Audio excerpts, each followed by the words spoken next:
Very good morning to you all. Thank you very much, Blaise. Permit me to acknowledge my cabinet colleagues led this morning by the Minister of Works and Transport, Senator the Honorable Rohan Sininan, my other cabinet colleagues, all too numerous to mention. There must be a very special reason why so many of them are here this morning, but I'm very happy to have them out on an occasion like this. I would like also to recognize worship the Mayor of Arima, Alderman Baliram Miraj, the Permanent Secretary in the Ministry of Works and Transport, Mrs. Sonia Francis Yearwood, all the aldermen, councillors, chief executive officers of the Arima Borough Corporation, Mr. Hayden Phillip, Program Director, Program for Upgrading Road Efficiency Unit at the Ministry of Works and Transport, and most importantly this morning, Mr. Daniel Julian, husband of Mrs. Lisa Morris-Julian, and members of the family who would have joined us for this celebration of a life well lived and representation at its best. I also would like to acknowledge the representative led by Chief Ricardo Barrett, representing the First Peoples of Arima and Trinidad and Tobago in general, members of the wider community of Dabadi and Mira, consultants, contractors, members of the business community, specially invited guests, members of the media, distinguished ladies and gentlemen all. This occasion is one that we look forward to when we conceptualize and embarked upon a project of this nature. We are here this morning to receive from the Ministry of Works another completed project, but we do so with a tinge of sadness because as we rename this north-south connector between the densely populated Arima and the main east-west trunk road in the country, renaming it after a citizen of this area, a representative of this constituency, Lisa Morris-Julian, we cannot but remember the shock of her passing and the pain we continue to feel of that horrible event in Arima that took the life of Lisa and her children. We named this connector road in honor of the representation that she gave in her short public life in Parliament, acknowledging that she did serve much longer at the local level and throughout as a teacher. Her entire adult life in the Arima area and in the national community was one about service and dedication to the people she loved so much. As a representative of the First Peoples community, Lisa carried with her all the attributes that that community engenders to us. Being humble, being faithful, being visionary, being hardworking, and being respectful of those who she set out to represent. We continue to talk about her. We continue to miss her. But in naming this connector road in her honor, it is said that once you are remembered, you are not dead. And if that is so, then Lisa Morris-Julian will remain among us and generations to come. Because as of today,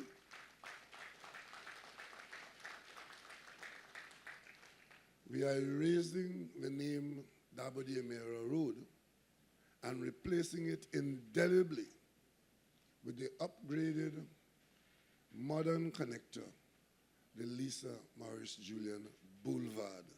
We have made some progress. And ladies and gentlemen, we are able to do this because we had something on the drawing board. We had something in the pipeline, and we have completed another job of work. As Prime Minister, I too am ending my tenure of public service. Thankfully, not sadly, but with a certain amount of satisfaction that I have been able to have colleagues around me and given the responsibility to chart the course of development of this country for a period of time. Many people in public life do not believe or forget that your service in public life is really for a period. It doesn't matter how good you are or how important you think you are. It's all about a specific period, long, medium, or short. And as I conclude a number of assignments in these weeks, I do so with some satisfaction that my presence among my colleagues and the national community would have contributed to national development, and I would have done something good with you and for you. You see,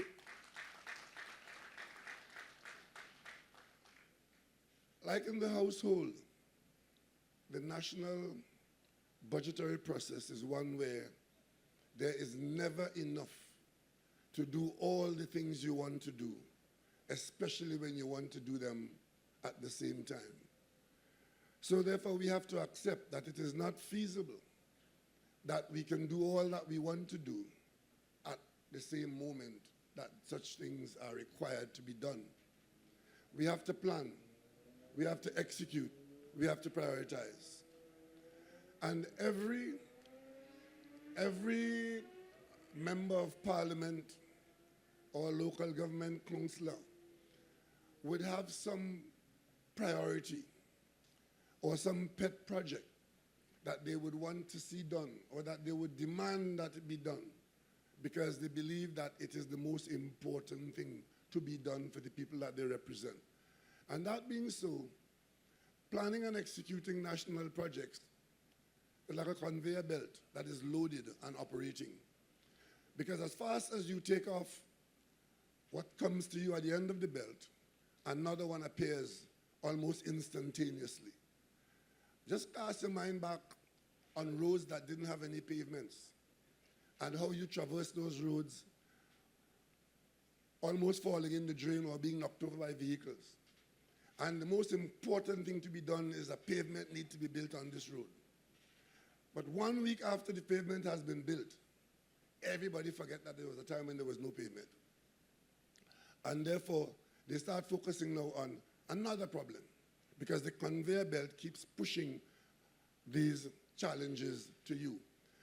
And as it comes forward, the cabinet with limited resources, because as I said before, we never have enough money to do what all that is required to be done now.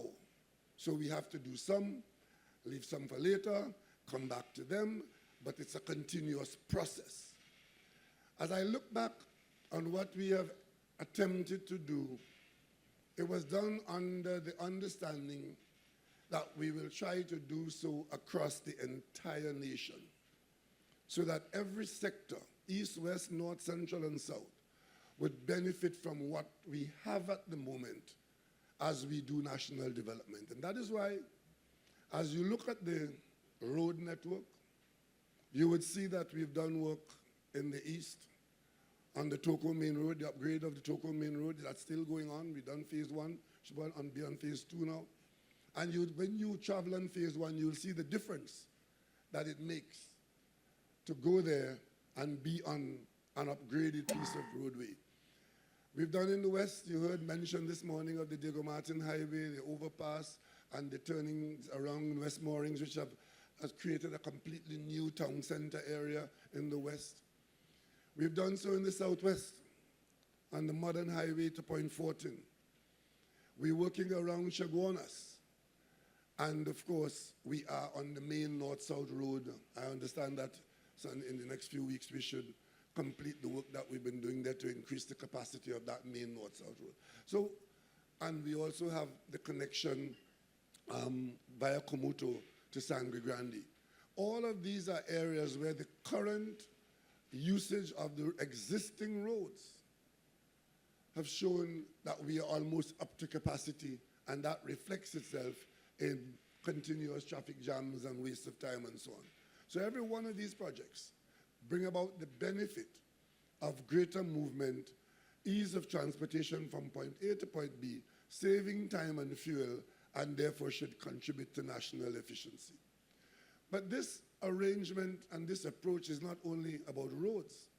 If you look at the same thing with health, you would see that during this period of great difficulty in finding development funds and funding projects, you would see that we've built the Point Fortin Hospital. That is no longer on the cards of the most important thing to be done in Point Fortin. We've built the Arima Hospital. As a young politician coming to Arima with Ashton Ford and others, I've been through a number of conversations where the intractable problem was a hospital for Arima. And I know how people in Arima behaved before that hospital was built.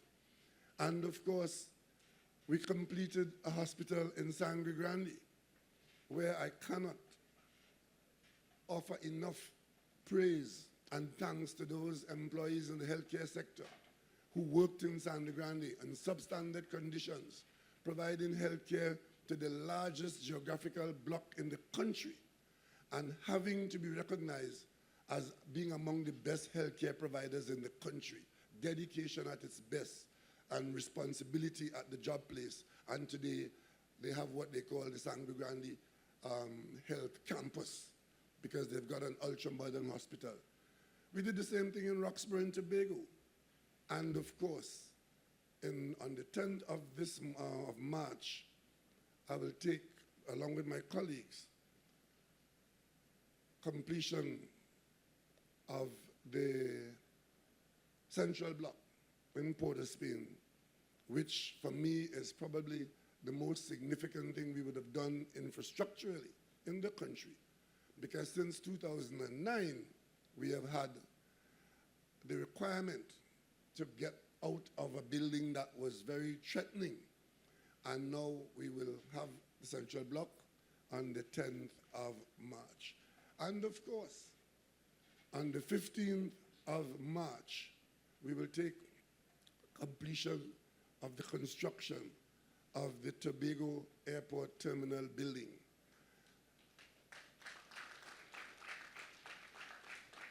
And as we do that, I leave you on the 16th of March as Prime Minister of Trinidad and Tobago. Ladies and gentlemen, it has not been easy, but with the dedication that we have built the foundation with, we in Trinidad and Tobago can continue to look ahead at what we can do to make our country more efficient, to make our lives more comfortable, and to promote our country as a place to do business. We will go forward with the confidence that we were able to accomplish much of what we have.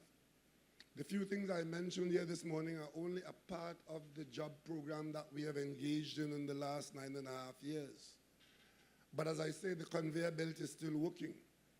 We still have a lot on the belt coming at us to be done, and it falls to us to have the confidence as a people that we can get done what needs to be done. Not every citizen appreciates what is done at the time when it is done. As a matter of fact, some persons go out of their way to throw dust so that it won't shine. Some people behave as though when we build for today, but no, we don't. We build for tomorrow. We build for the future because we expect that the demand would keep increasing. I draw your attention to the construction of the Claude Noel Highway in Tobago, where at its inception, there was even protest against the building of that highway. And there were persons who felt that it was an extravagant piece of work, only for election purposes. Today, that road is chock-a-block with traffic, and Tobago is demanding additional roadways of that standard. And we expect in the next term, the government of Trinidad and Tobago will answer that call to ensure that another parallel or sub-parallel route to the Claude Noel Highway meets the needs of the people of Tobago. Because as we build for the future is now. Because the Claude Noel Highway, like the road to Sangre Grande, like the road to Diego Martin, like the road to Point Fortin, is now demanding that we have additional surfaces and turning points and access and egress points to ensure that the people of that community benefits from the improvements in the standards that we've set for ourselves. And as we build all these hospitals by themselves, concrete with galvanized roofs or whatever, that does not deliver health care. Every one of those structures require a cadre of people, professionals, technicians, doctors, nurses, record keepers, all the people who work in a hospital. Every new hospital demands that they be staffed to a certain level. And of course, the world has changed, keeps changing. I don't know how many of you would have seen a development abroad where myself and other Caribbean prime ministers, we are being accused of human trafficking in collusion with the government of Cuba. And there are threats that we would be dealt with accordingly because we have facilitated human trafficking. And all that means is that Trinidad and Tobago, like Barbados, like Jamaica, like Grenada, St. Vincent, Antigua, we have allowed persons from Cuba with professional skills in healthcare delivery to have worked in our country. And some people believe that that would have benefited the government of Cuba, and therefore we are guilty of some kind of crime.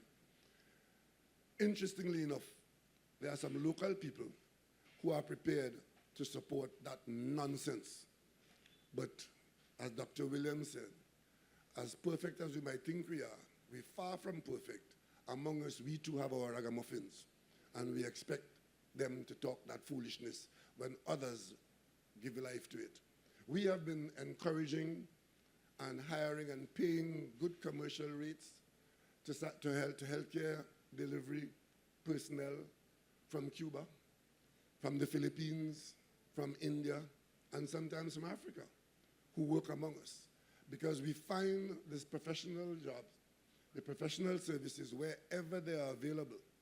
But the most interesting thing about this is that we have to do that largely because we are free people. It is because we are free people that when the government trains any person in this country in our largely free education system, such a person is free to get up and go to anybody else's country. And sometimes they actually come here and recruit them actively and take them from us. And now that we have had to go elsewhere to find replacements, the very people who have been taking our people, enticing them to go abroad, are saying to us now that having filled the vacancies with persons from other countries, that somehow that contributes to some wrongdoing which governments are responsible for. But this is the era of social media. It's the era of normalization of lies in public policy. It's the era where anybody could publish anything, and sometimes some of it is very difficult to even believe at the level of stupidity. But ladies and gentlemen, what we do in Trinidad and Tobago is we plan for a future that we have confidence in. Without that confidence in our country's future, Dr. Williams and the original PNM would never have embarked upon free secondary education. We would have been quite content to accept the crumbs offered to us in the colonial arrangement, where only a few of the best were allowed secondary education or a university degree. Today, opportunities abound in Trinidad and Tobago, funded largely by the state, you the taxpayer, because we believe in our future, and we expect that those who are beneficiaries of this kind of expenditure, whether in the school, in the hospital, or elsewhere, would acknowledge that our country does for us what most countries don't do for their people. As a small developing nation, there is no country of our size anywhere in the world that does more for its people than the government of Trinidad and Tobago for the people of Trinidad and Tobago. And that is why it doesn't matter where they come from. When they reach Trinidad and Tobago, having come from somewhere else, they usually speak glowingly about Trinidad and Tobago, while those who live here have great difficulty in even acknowledging what the government does for you and for your children and your grandchildren. But as we have this confidence in our future, the future is now and tomorrow and next year, and you require that foundation. Our road infrastructure is that foundation. Our hospital infrastructure is that foundation. Our education system, where we still have schools to build even as we keep building, that is the foundation. But that is only the physical foundation. We have more difficulty with the human foundation, where our major shortcomings are in the quality of our citizenry. We discuss now the need to review our school curriculum to ensure that the next generation is properly educated, not in how to operate, not only in how to operate a cell phone, to put anything on it, and to publish as easily as they can, but to understand that there is something called history, and there are places that we have been which should determine where we can go and how we should go there. We need to revise and review as we say thanks for what we have accomplished. And today I want to issue a special thank you to the technical people in the Ministry of Works and Transport, who, when they get their instructions from the cabinet as to which project to proceed with, they do the technical assessment, they do the designs, they look at all the issues involved, and they come up with a project for execution. And to be able to say to you that they save money in doing this, and that they ensure that the project comes in well within the budget, and they overcome construction difficulties, whether it is weather, whether it is the relocation of utilities and so on. It tells you that there are people in these offices who are prepared to do the jobs that they've been hired to do, and to do it with a certain amount of enthusiasm, a certain amount of competence, and a certain amount of pride. Ladies and gentlemen, that is the strength of our nation. Pride on the sports field, pride in the office, pride in the political arena. Let us be a proud people, because the red, white, and black is worthy of all of us, the people of Trinidad and Tobago.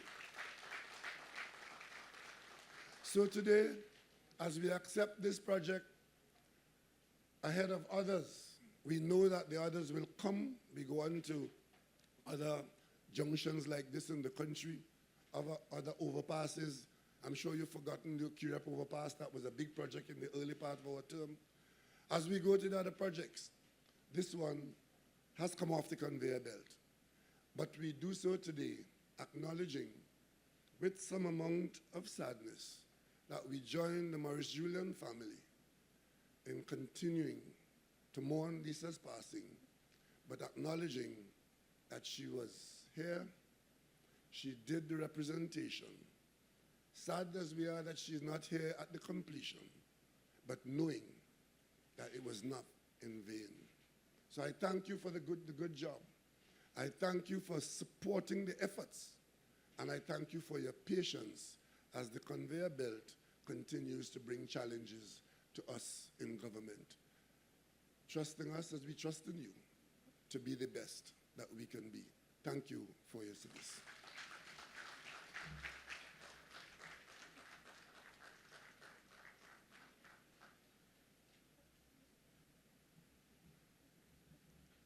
Friends, we have a special presentation to the Morris-Julian family. We'd like Mr. Sinanan to please join us on stage. And we now invite Mr. Daniel Julian to accept, on behalf of his family, a special presentation.